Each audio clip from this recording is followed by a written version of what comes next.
I've just always had that determination and a little bit of wickedness about me, a little terrier inside me that I don't think I can switch off.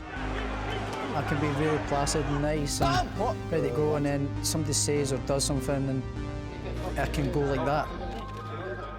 And I believe that's why I'm a world champion. It's always there, and that fire and desire is always there, ready to go. Speed, feet, timing. Is this his moment? Here comes the Tartan Tornado, Josh Taylor. There's a nice, personable Josh Taylor, and there's the kid who's coming to take your head off. When do you see that switch turn? When he gets in the ring, he's a spiteful guy. Nice guy, spiteful. There's an art to being a spiteful fighter. You can't just be reckless. What's reckless to one man, however, is acceptable risk to another. And risk is something Taylor has embraced since he was a kid in Prestonpans, Scotland. And I think I was on bikes from the age of like 4 or 5 years old.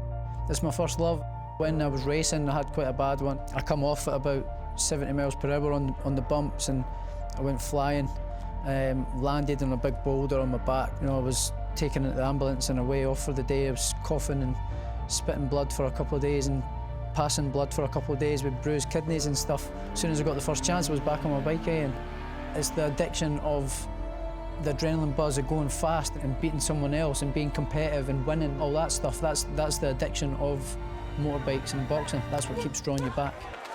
By 17, Taylor was a fixture at the Lock-In Boxing Club, where he caught the eye of an icon, perhaps Scotland's greatest ever fighter, Ken Buchanan. He must have watched me spar. He was saying, "You've got the moves, son." He says, "You can be a world champion one day, son. I hope you prove me right." Left arm right, beautiful, fast cut. I then went to the Commonwealth Games in 2010. I come back with a silver medal, and when I started believing in myself and started saying, you know, I'm going to take this as far as I can take it. By 2012, Taylor was an Olympian. In 2014, he took gold at the Commonwealth Games in Glasgow. Then, only 15 fights into his pro career, won his first world title. And the new Next, unification. Looking very strong is Taylor, really forcing himself onto pro grade. I don't think he expected the sharpness, how compact it was, my punching power. Obviously, the tactics kind of went out the window because I couldn't see anything that was coming from here. He's got the shovel where he's willing to dig, and dig when it gets tough. And when it gets tough like that and he's been digging, he'll dig some more. To the winner by majority decision, the fighting pride of Scotland. After I beat Progress, I showed Ken Buchanan the belt, and he says, "I told you were going to be world champion, son. I'm glad you've proved me right." And I says, "Yeah, just one more to go now. One more to go and I'll be just like you." I want Ramirez next 100%. I wasn't impressed with what I seen from him. Again, I want that fight now. I believe I'll whip his ass all day long. Why and how can you be the first guy to give Jose Ramirez a loss? Stylistically, I'm all wrong for him. I can box in the middle of the centre of the ring. I can box on the back foot. I can fight. I can stand up close and fight and tough it out when I have to as well.